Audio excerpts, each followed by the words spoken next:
Let's go live to Washington, D.C. Speaking of food, only time we get free food is when this gentleman finds his way to the studio, which he did, of course, this week, and we got rave reviews.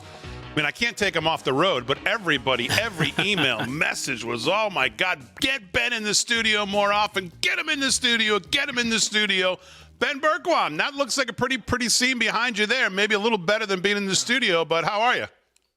Hey, I'm doing great. I miss you guys. I really did have a great time. In fact, it was one of the few times my wife watched the program with my girls, and I forgot to give them a shout out. So huge shout out to Billy, Olivia, and Chloe. Love you, girls. And the new baby on the way. We don't have a name yet, but someday I will love you just as much as I love our other two girls. All right. Very beautiful. Excellent. Excellent. Well, there's a lot to talk about. The big Law and Border special tomorrow night at 7 p.m. We can talk about that. But I see, obviously, where you are. I saw some of your videos today running around D.C. Let's start there. Who were you able to accost today? What did you find out? And what do we think about Speaker of the House Mike Johnson? Well, I got to tell you, it's a massive improvement. Let's start with Mike Johnson. Massive improvement over Kevin McCarthy. And I've got word on the inside that McCarthy was trying to do everything he could to block it the entire way. You know, he was doing everything he could to get back in there. And thank God Emmer didn't get in yesterday, and that disaster was avoided. But I think Johnson's a great guy. He's kind of an unknown to most people. He's a guy I've come in contact with a lot up here in D.C. when I've been here. Really nice guy. The first thing that comes across, he's just a really nice guy, Christian, conservative. And there was just an atmospheric change. I was in the chambers today when he was voted in.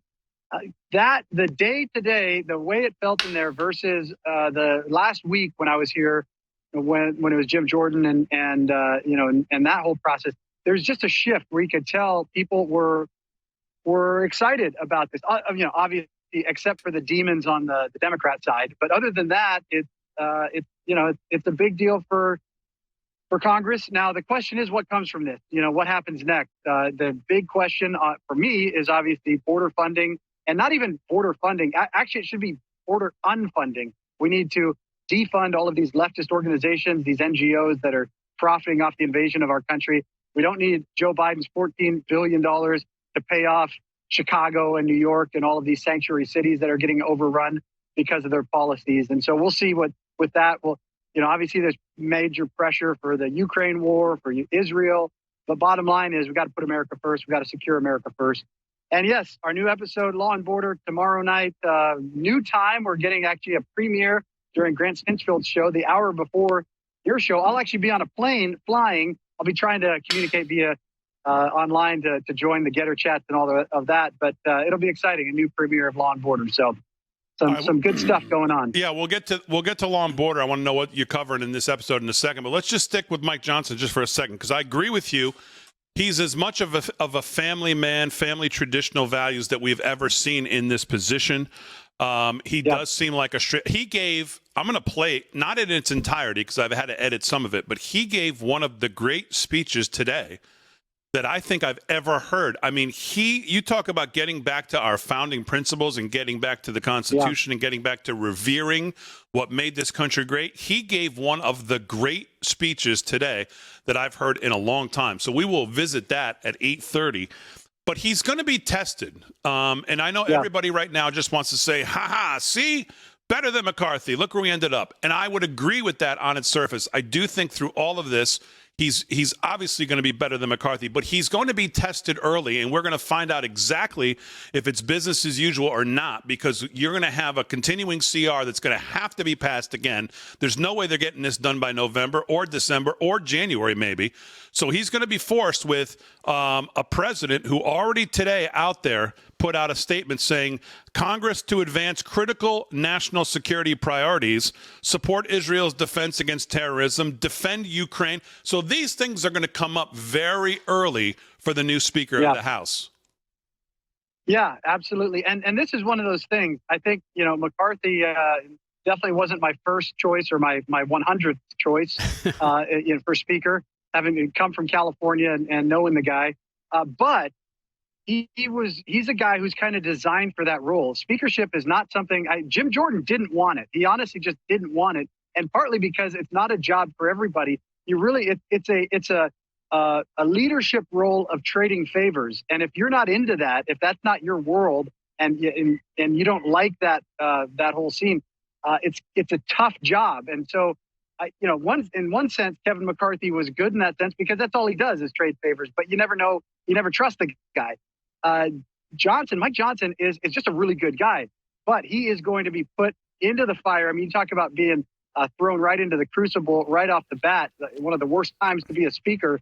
This is going to be tough. But I look at a guy who comes from a faith standpoint. I think he's going to pray about a lot and come from that perspective.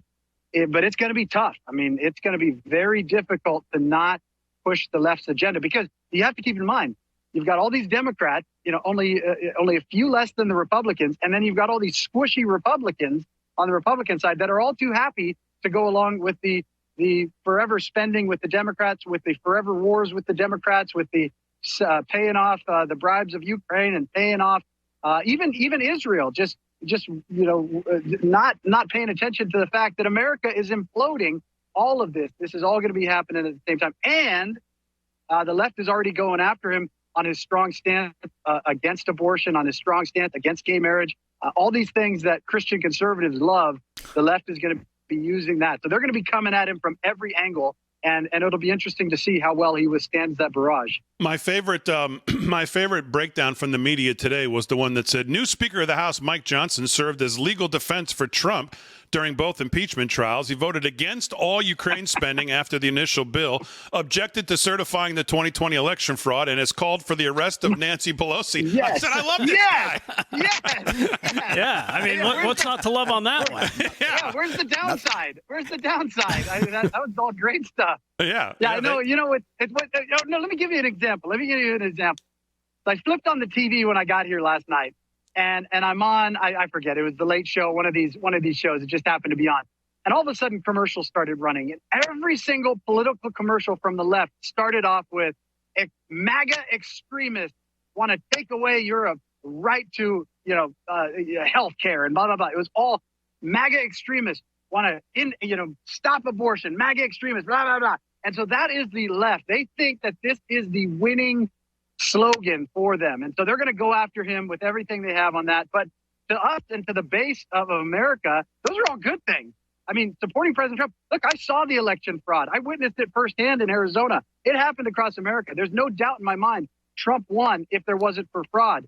Same thing with Kerry Lake in 2022. My big concern is 2024.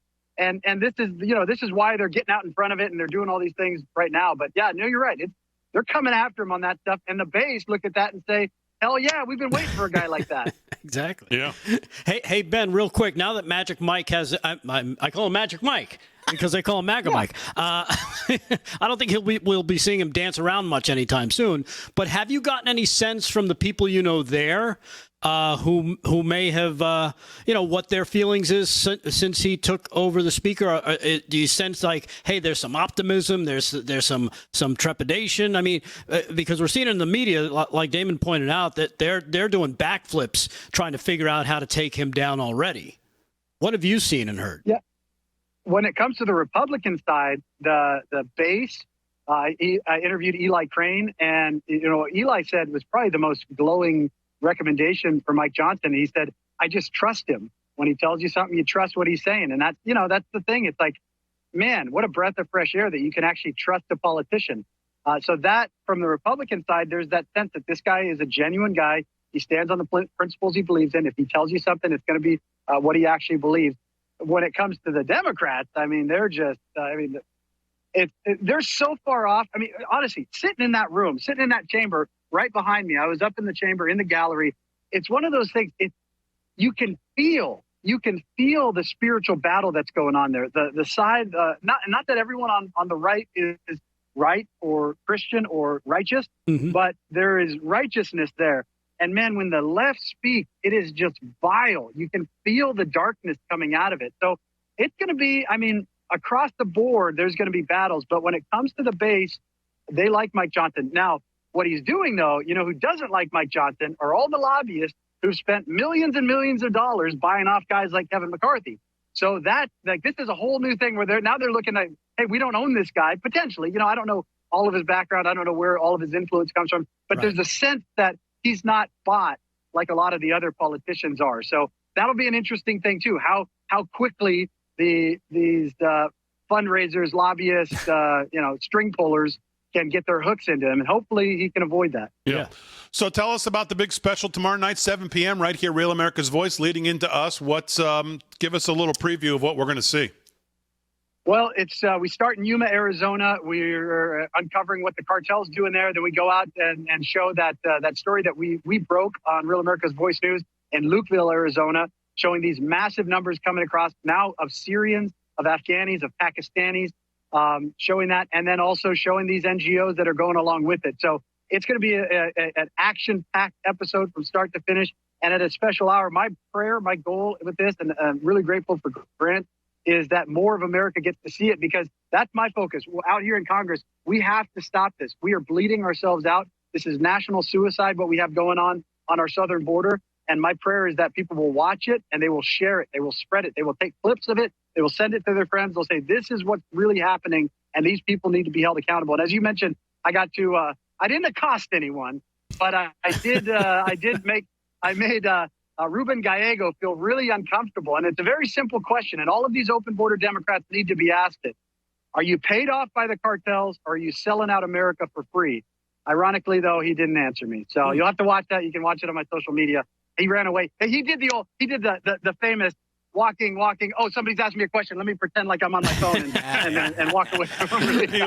He was ordering nachos from Harry, I think. Yeah. All right, Ben, we'll be watching. We'll be spreading the word. We love you on this show. The audience loves you. The emails are rolling in already. The great Ben Bergquam, live from Studio 6B.